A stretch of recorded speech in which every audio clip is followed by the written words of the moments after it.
ప్రియులారా, మనము ఈ మాసమంతా కూడా క్రిస్మస్ కార్యక్రమాలు జరగటాన్ని చూస్తూ ఉన్నాం. ఎక్కడ చూసినా అవే. అయితే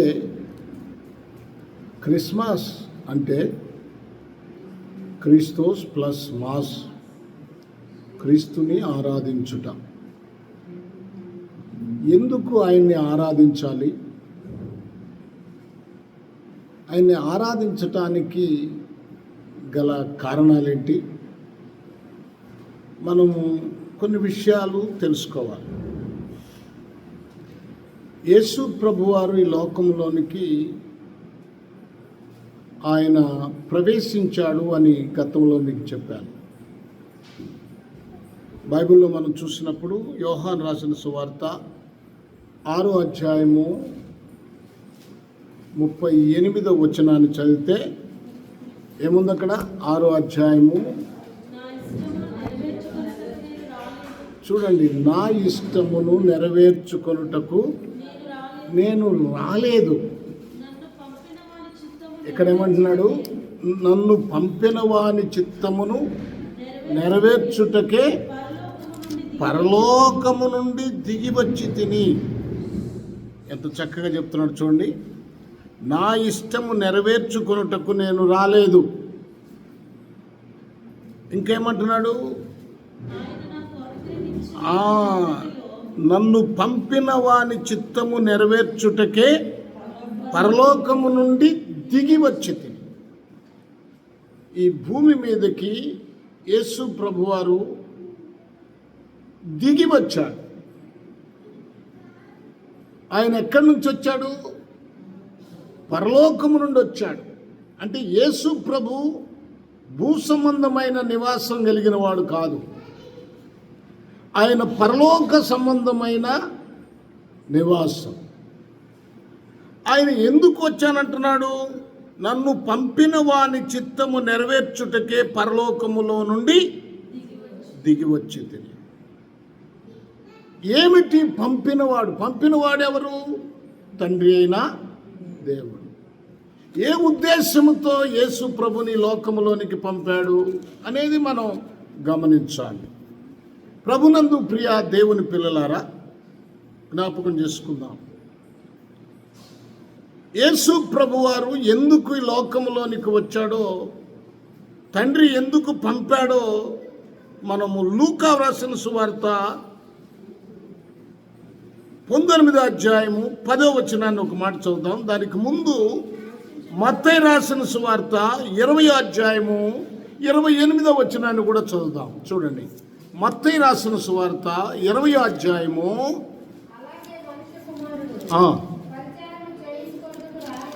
పరిచారము చేయించుకొనుటకు రాలేదు కానీ, చూడండి, పరిచారము చేయుటకును అనేకులకు ప్రతిగా, చూడండి, అనేకులకు ప్రతిగా విమోచన క్రయధనముగా తన ప్రాణమునిచ్చుటకును వచ్చనని చెప్పాడు.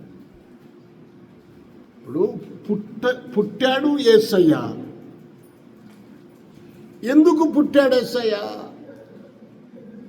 పుట్టాడు అని మనం అంటున్నాం. ఇదిగో దావీదు పట్టణమందు నేడు మీ కొరకు రక్షకుడు పుట్టి ఉన్నాడు. ఎందుకు పుట్టాడు ఆయన? అంటే పుట్టడం అంటే పరలోకములో నుంచి కన్యమేరీ గర్భము ద్వారా భూలోకానికి వచ్చాడు ఆయన. ఎందుకు వచ్చాడనేది ఇక్కడ స్పష్టంగా చెప్తున్నాడు. ఇప్పుడు ఆయన వచ్చాడు, ఆయన పుట్టాడు అంటే ఆయన పుట్టింది ఎందుకంటే చనిపోవటానికి. ఆయన పుట్టింది చనిపోవటానికి. పుట్టుక వెనక చనిపోవటం ఉంది. ఆయన ఎందుకు చనిపోయాడంటే పునరుద్ధానం అవటానికి. ఆయన ఎందుకు పునరుద్ధానం అయ్యాడు అంటే మరలా తిరిగి రెండవ రాకడలో ఆయన రావటానికి. ఇవన్నీ మనం గుర్తించాలి. ఇవన్నీ ఒక విధానం. చూడండి, యేసు ప్రభువారు ఈ లోకములోనికి ఎందుకు వచ్చాడంటే, ఆయన ఎందుకు జన్మించాడు, కన్యమేరీ గర్భము గుండా ఎందుకు లోకములోనికి వచ్చాడంటే, ఆయన చెప్పబడింది అనేకులకు ప్రతిగా విమోచన క్రయధనముగా. క్రయము అంటే వ్యాపారం, లేకపోతే కొనటం. క్రయం అంటే కొనటం. ఇప్పుడు మనల్ని కొనటానికి ఆయన క్రయధనముగా ఏమిచ్చాడు? ప్రాణమిచ్చాడు. అందుకనే మన విలువ సామాన్యమైంది కాదు. మన విలువ యేసుక్రీస్తు ప్రాణానికి ఎంత విలువ కడతారో అంత విలువైన వాళ్ళం మనం. అంత విలువైన వాళ్ళం మనం. కనుక ఆయన అనేకులకు ప్రతిగా క్రయధనముగా, విమోచన క్రయధనముగా తన ప్రాణమునిచ్చుటకు వచ్చెను. లూకా రాసిన సువార్త మనం ఒకసారి చదువుదాం. 19వ అధ్యాయము 10వ వచనం. ఎందుకు వచ్చాడు ఆయన? ఎందుకు పుట్టాడు? నశించిన దానిని వెతికి రక్షించటానికి. నశించిన దానిని వెతికి రక్షించటానికి వచ్చాడు ఆయన. మనుష్య కుమారుడుగా, మనుష్యుడిగా ఎందుకు వచ్చాడంటే, నశించిన దానిని వెతికి వెతికి వెతికి వెతికి ఇప్పుడు నన్ను ఆయన వెతికి రక్షించాడు. మనం ఎవరు? అన్యులం, విగ్రహారాధికులం. విగ్రహారాధికులం మనం యూదులం కాదు. మనం నాశన కూపానికి సిద్ధమైన వారం, నరకానికి సిద్ధమైన వారం. ఇప్పుడు ఆయన వచ్చి మనల్ని వెతికాడు. మనల్ని వెతికి రక్షించాడు. అందుకనే దేవుని వాక్యం చెప్తుంది, ఆయన ఎందుకు వచ్చాడంటే నశించిపోయే వారిని వెతికి రక్షించడం కోసం వచ్చాడు. ఆ రక్షణ లేకుండానే, యేసు అంటే అర్థం రక్షకుడు, ఆ రక్షణ లేకుండానే యేసు అని ఉచ్చరిస్తున్నారు. రోజు ఎన్నిసార్లు ఉచ్చరిస్తున్నారు. ఆ రక్షణ అనుభవం లేకుండానే యేసు యేసు యేసు అని ఉచ్చరిస్తూ ఉన్నారు. అది తప్పు, అది పాపం. రక్షణ లేదు నీకు. తెలుసు యేసు అంటే రక్షకుడని, తెలిసి కూడా నిర్లక్ష్యం చేయొద్దు. ప్రభునందు ప్రియ దేవుని పిల్లలారా, జ్ఞాపకం చేసుకుందాం. వెతికి రక్షించడానికి వస్తే ఆయన వచ్చిన పనిని పక్కన పెట్టి మనం ఏదేదో చేస్తూ ఉంటాం. ఏమన్నాడు ఇక్కడ? వెతికి రక్షించడానికి వచ్చాడు. రక్షణ ఏది ముఖ్యం? యేసు ప్రభు వచ్చిన పనిలో ముఖ్యమేది? పండగ చేసుకోవటమా? పాటలు పాడుకోవటమా? ఏది ముఖ్యం? ఎందుకు యేసయ్య వచ్చాడు? ఈ సంగతులు మర్చిపోతున్నారు. ఈ సంగతి ఆలోచనలో లేదు. ప్రభునందు ప్రియ దేవుని పిల్లలారా, వెతికి రక్షించాడు. రక్షణ పొందాలి. మనం రక్షణ పొందాలి. రక్షణ లేకుండా ఉండకూడదు. దేవుని వాక్యం మనకు తెలియజేస్తుంది. చూడండి, యేసు ప్రభు ఈ లోకములోనికి ఎందుకు వచ్చాడో కొన్ని విషయాలు మనం జ్ఞాపకం చేసుకోవాలి. బైబిల్లో యోహాను రాసిన మొదటి పత్రిక 3వ అధ్యాయము 8వ వచనాన్ని చదువుతాం. 3వ అధ్యాయము 8వ వచనం. అపవాది మొదటి నుంచి పాపము చేయుచున్నాడు. వాడి పనేంటి? అపవాది యొక్క పనేమిటి? ఎప్పటి నుంచి? మొదటి నుంచి. అపవాది మొదటి నుంచి పాపము చేయుచున్నాడు గనుక పాపము చేయువాడు అపవాది సంబంధి. అపవాది సంబంధి. పాపము చేయువాడు అపవాది సంబంధి. వాడు పాపం చేయించటంలో, మనుషులను పాపం చేయించటంలో అపవాది దిట్ట. పాపం వాడు ప్రేరేపించేదే పాపం. అక్కడ ఏమి రాయబడింది చూడండి. అపవాది మొదటి నుండి పాపము చేయుచున్నాడు కనుక పాపం చేయువాడు అపవాది సంబంధి. ఇక్కడ ఒక్కసారి నిలబడి ఆలోచించండి. యేసయ్యేమో మనల్ని రక్షించటానికి వచ్చాడు. యేసయ్యేమో మన కొరకు మనం నశించిపోకుండా ఉండటం కోసం క్రయధనముగా ఆయన ప్రాణం పెట్టడానికి వచ్చాడు, ప్రాణం పెట్టాడు. యేసయ్యేమో మన పాపములు తీసివేయటానికి వస్తే, సాతానేమో మనల్ని పాపానికి ప్రేరేపిస్తూ ఉన్నాడు. వాడి ముఖ్యమైన ఎజెండా ఏంటంటే మనుషులు పాపములో బ్రతకాలి,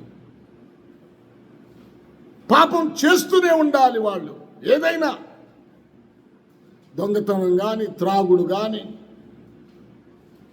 ఏమండి అక్రమ విధానం కానీ, వ్యభిచారం కానీ,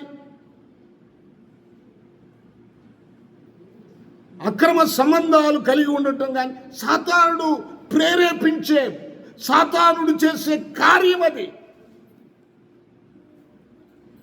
ఇది గుర్తుపెట్టుకోవాలి. సాతానుడు ఏం చేస్తున్నాడు లోకములో అనేది నువ్వు గుర్తుపెట్టుకోవాలి. వాడి పని ఏమిటో గుర్తుపెట్టుకోవాలి. అందుకనే ఆ పని విషయంలో సాతానుడు నిన్ను ప్రేరేపించినప్పుడు నీవు ఒప్పుకోకూడదు. వాడు మహా గనులనే పాడు చేశాడు. గొప్ప గొప్ప వాళ్ళే పతనమైపోయారు, మేధావులే పాడైపోయారు.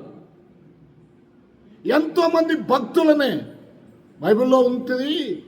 ఆకాశ నక్షత్రం ఇది ఎట్లాగా ఉంచండి. ప్రకటన గ్రంథం 12వ అధ్యాయంలోనికి రండి. ప్రకటన గ్రంథం 12వ అధ్యాయంలోనికి రండి. 4వ వచనం చూడండి. దాని తోక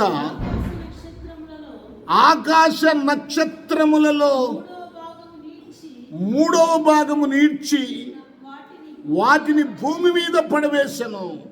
చాలమ్మా. ఆకాశ నక్షత్రములు అంటే చూడండి గొప్పవి. అంటే దేవదూతలు, దేవుని దగ్గర దేవుణ్ణి మహిమపరిచే దేవదూతలు సైతం 3వ భాగాన్ని తన తోకతో ఈడ్చి కింద పడేశాడు. ఈరోజు చూడండి, బైబిల్లో చాలా మంది ఉన్నారు, భక్తులే. దావీదు చాలా భక్తుడే, దావీదును కూడా పడేశాడు. మనం లోకంలో చూస్తున్నప్పుడు చాలా మంది భక్తులు ఏదో ఒక వ్యసనానికి లోనైపోయి పడిపోయిన వారు మన కంటికి కనపడుతూ ఉంటారు. పేర్లు చెప్పలేను కానీ ప్రభునందు ప్రియ దేవుని పిల్లలారా జ్ఞాపకం చేసుకుందాం. చాలా భక్తిగా ఉన్నవాళ్ళు పడిపోయిన సందర్భాలు కనిపిస్తాయి.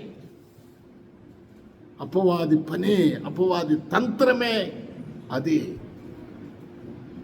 చూడండి తర్వాత చదవమా, తర్వాత మాట చదవండి అమ్మ. అది తీసే యోహాన్ రాసిన మొదటి పత్రిక 3వ అధ్యాయము 8వ వచనంలోనికి మళ్ళరా. అపవాది యొక్క క్రియలను లయపరచుటకే దేవుని కుమారుడు ప్రత్యక్షమాయను. ఇప్పుడు దేవుడు చేసేదేంటి? అపవాది క్రియలను లయపరుస్తాడు. అపవాదిని కాదు, అపవాది లోకంలోనే ఉంటాడు, వాడిని లయపరచలేదు. వాడికి టైం ఉంది.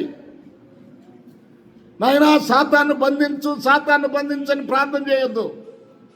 సాతాను క్రియలను బంధించమని ప్రార్థన చేయాలి. అర్థం ఎలా? సాతాను బంధించటానికి దేవుడు తన 2వ రాకడలో ఆయన ఆ పని చేయబోతున్నాడు. ప్రకటన గ్రంథంలో స్పష్టంగా రాస్తాడు. కనుక మనం జ్ఞాపకం చేసుకోవాల్సిన విషయం ఏమిటంటే అపవాది పని వాడు రెచ్చగొడతాడు మానవులని, వాడు పతనం చేస్తున్నాడు. అందుకనే మనం జ్ఞాపకం చేసుకోవాల్సిన ప్రాముఖ్యమైన విషయాలు కొన్ని ఉన్నాయి. మనము మీకు ఒక మాట చెప్తాను, వాడు ఆకర్షణ బాగా చేస్తాడు, సాతానుడు ఆకర్షిస్తాడు. లోకములో ఉన్నవాళ్ళు పాపం చేయటానికి పరుగులెత్తుతారు పాపం దగ్గరికి, కానీ దేవుని పిల్లలు పరుగులెత్తనవసరం లేదు. పాపమే దేవుని పిల్లల దగ్గరికి పరిగెత్తుకుంటూ వస్తుంది.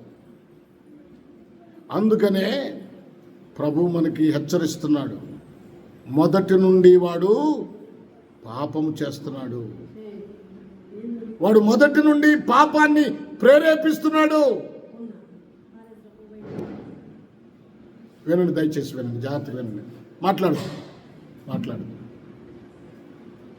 వాడు ప్రేరేపిస్తున్నాడు కనుక మీరు జాగ్రత్తగా ఉండాలి. ఎందుకంటే మనం ఎవరో తెలుసా? దేవుని పిల్లలలో 3 రకాల వాళ్ళు ఉంటారు. ఒకటి యేసుని అందించేవారు. మాట్లాడమాకండమ్మా. యేసును అందించేవారు. రెండవది యేసుని ఆరాధించేవారు. నువ్వు ఏ కోవలో ఉన్నావో తెలుసుకోవాలి. యేసుని అసహించుకునేవారు అనొచ్చు, లేకపోతే యేసుకు దూరంగా ఉండేవారు అనొచ్చు. ఈ మూడిట్లో ఏదో ఒక కోవలో మనం ఉంటాం. ఈ మూడిటి విషయాన్ని ఆలోచి. యేసుని ఆరాధించేవారు, మొదటిది ఏంటి? యేసుని అందించేవారు. అంటే యేసును అందించాలంటే నీ జీవితంలో పరిశుద్ధత ఉండాలి. యేసును అందించాలంటే నీ జీవితంలో త్యాగం ఉండాలి. యేసును అందించాలంటే పరిశుద్ధత ఉండాలి, త్యాగం ఉండాలి.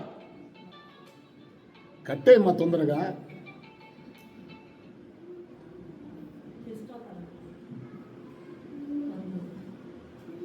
Praise the Lord. గమనించండి, యేసును అందించటం అంటే నీ జీవితం ద్వారా ఇతరులకు నేర్పించటం, క్రీస్తుని తెలియజేయటం, క్రీస్తు రక్షణను అందించటం, క్రీస్తు ఈ లోకములో ఎందుకు జన్మించాడో, ఎందుకు ఈ లోకములోనికి వచ్చాడో నీ జీవితం ద్వారా తెలియజేయటమే. అది తెలియజేయాలంటే నీ జీవితంలో ఏముండాలి? మొదటేముండాలి? పరిశుద్ధత ఉండాలి. పరిశుద్ధత లేకుండా నువ్వేమి చేయలేవు, క్రీస్తుని గురించి చెప్పలేవు. రెండోది త్యాగం ఉండాలి. మరియా యేసు ప్రభు వారి విషయంలో గబ్రియేలు దూతొచ్చి దయాప్రాప్తురాలా నీకు శుభమని పలికి, ఇదిగో నీవు పరిశుద్ధాత్మ వలన గర్భము ధరిస్తావు అని చెప్పినప్పుడు ఆమె చూడండి, లూకా వ్రాసిన సువార్త ఒక మాట లూకా వ్రాసిన సువార్త 1వ అధ్యాయం. ఇది చాలా ప్రాముఖ్యమైనది. లూకా వ్రాసిన సువార్త 1వ అధ్యాయం చూడండి, 34వ వచనం. అందుకు మరియా నేను పురుషుని ఎరగని దాననే ఇది ఎలాగూ జరుగునని దూతతో అనగా, చూడండి, దూత పరిశుద్ధాత్మ మీ మీదకి వచ్చును, సర్వోన్నతుని శక్తి నిన్ను కమ్ముకొనును గనుక పుట్టబోవు శిశువు పరిశుద్ధుడై దేవుని కుమారుడై అనబడును. ప్రభునందు ప్రియ దేవుని పిల్లలారా, జ్ఞాపకం చేసుకుందాం. ఇక్కడ 38వ వచనంలో ఆమె అంటుంది చూడు, అందుకు మరియా ఇదిగో ప్రభుదాసురాలను, నీ మాట చొప్పున నాకు జరుగునుగాక నేను. అంటే ఆమె త్యాగం. పురుషుని ఎరగని దానని, అంటే పురుషుడు తెలియదని కాదు, నేను పురుషునితో కలవలేదు కదా. ఆమె పరిశుద్ధురాలు, ఆమె పవిత్రమైన స్త్రీ, తన జీవితాన్ని కాపాడుకున్న స్త్రీ, తన యవ్వన కాలాన్ని దేవుని కొరకు సంపూర్ణంగా సమర్పించిన స్త్రీ. వినండి జాగ్రత్తగా. ఆమె వయసు నా ఉద్దేశం 14, 16 ఉండొచ్చు ఆ టైంలో. ఆమె ప్రదానం చేయబడింది. ఇప్పుడు ఆమె గర్భము ధరిస్తే ఎన్నో నిందలు వస్తాయి, అవమానాలు వస్తాయి. కానీ యేసును అందించటానికి, అవమానాన్ని కూడా భరించటానికి ఇష్టపడుతుంది. అర్థం చేసుకోండి. యేసుని అందించటానికి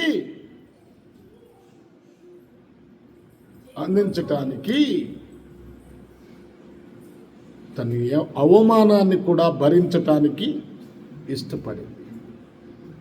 అవమానాన్ని ఇక్కడ రికార్డ్ అవుతుంది. మీరు మాట్లాడితే చాలా డిస్టర్బెన్స్గా ఉంటుంది.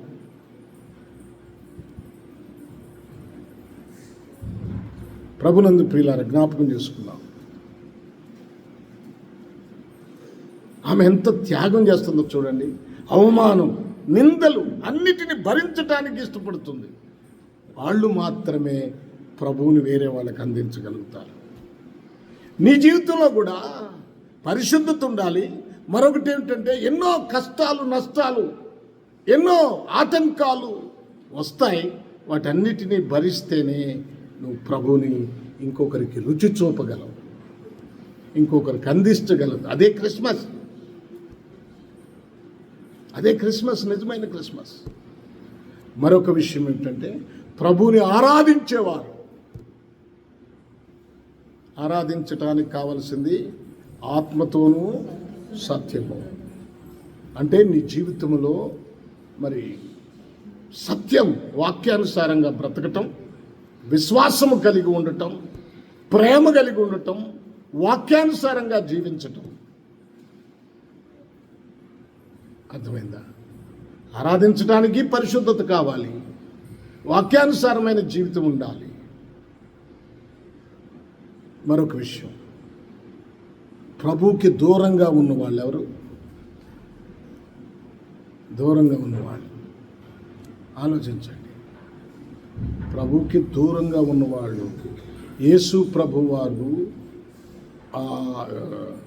మరియా ఆ చిన్న బిడ్డను ఎత్తుకొని, యేసు ప్రభువారిని ఎత్తుకొని, యేసోబు మరియలు సత్రం దగ్గరికి వచ్చినప్పుడు వారు నిరాకరించారు. కానీ ఆ తర్వాత పశువుల పాకలో అక్కడ వాళ్ళు కూడా యేసుని అంగీకరించలేదు. మరొకరు హేరోదు, జ్ఞానులు వచ్చి హేరోదును అడిగారు. చూడండి, దేవుని దృష్టిలో ఇక్కడ ఒక మాట చెప్పాలి, మీకు ఒక మాట చెప్పాలి. అదేమిటంటే, యేసు ప్రభు పుట్టినప్పుడు మత్తయి రాసిన సువార్తలో ఏమో 2వ అధ్యాయంలో జ్ఞానులు వచ్చారు. చదవదులేండి. మత్తయి రాసిన 2వ సువార్త 2వ అధ్యాయంలో జ్ఞానులు వచ్చారు. లూకా రాసిన సువార్త 2వ అధ్యాయంలో గొర్రెల కాపరులు వచ్చారు. యేసు ప్రభును ఆరాధించటానికి మహాజ్ఞానులు, తర్వాత గొర్రెల కాపరులు. అంటే తక్కువ వారైనా ఎక్కువ వారైనా దేవుణ్ణి ఆరాధించాలి, దేవుని స్తుతించాలి, దేవుని గణపరచాలి. చూడండి ప్రభునందు ప్రియులారా, ఇక్కడ కొన్ని విషయాలు జ్ఞాపకం చేసుకుందాం. మనం జ్ఞాపకం చేసుకుందాం. హేరోదు జ్ఞానులు వచ్చి అడిగినప్పుడు వారిని పిలిచాడు. ఎవరిని? ఆ శాస్త్రులను పిలిచాడు, అడిగాడు.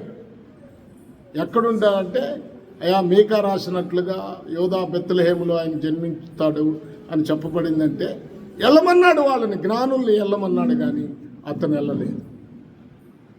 చూడండి, ఆ శాస్త్రులు, ఆ పెద్దలు, ఆ బైబుల్ అంటే ఆ ధర్మశాస్త్ర పండితులు, ప్రవక్తల గ్రంథాలు తెలిసిన వాళ్ళు వెళ్ళలేదు.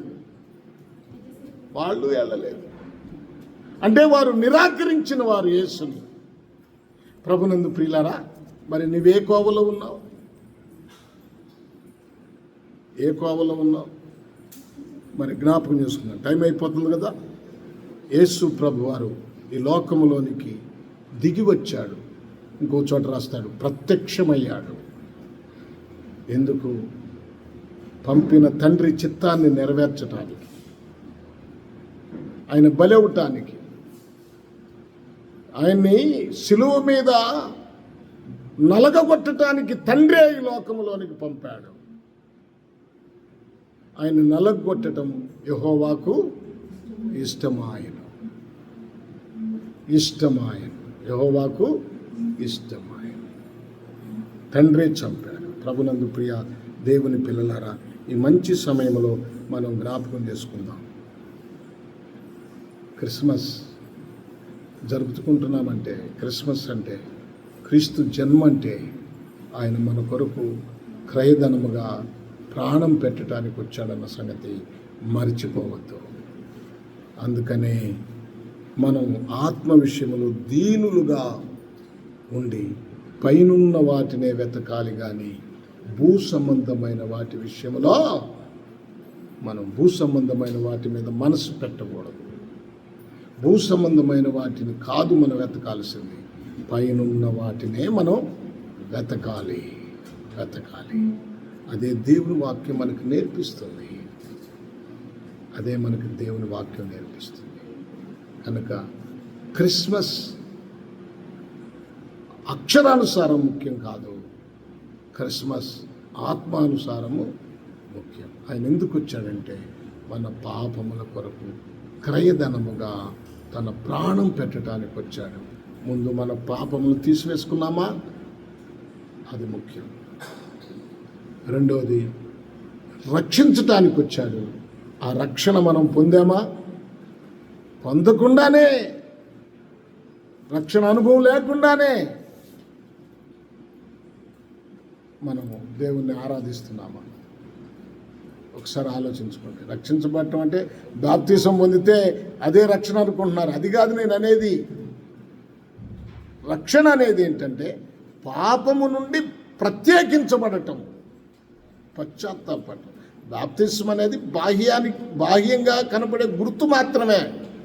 బాప్తిసం పొందినంత మాత్రాన నువ్వు రక్షించబడ్డట. లోకంలో ఉన్నది ఏది మానుకోకుండా అన్నీ చేస్తానే నేను బాప్తిసం పొందానంటే కుదురుద్దా? కనుక నువ్వు ప్రత్యేకించబడాలి. క్రీస్తు అందుకే పుట్టాడు. ఆయన పరలోకానికి మనం తీసుకెళ్ళటానికి ఆయన ఈ లోకంలోనికి వచ్చాడు. కనుక ఆయన త్వరగా రాబోతున్నాడు. నువ్వు సిద్ధపడు. దేవుని వాక్యానుసారంగా బ్రతుకు. ప్రభువు నిన్ను దీవిస్తాడు. దేవుడి మాటలు మనందరి కొరకు ఆశీర్వదించునుగాక. ఆమేన్.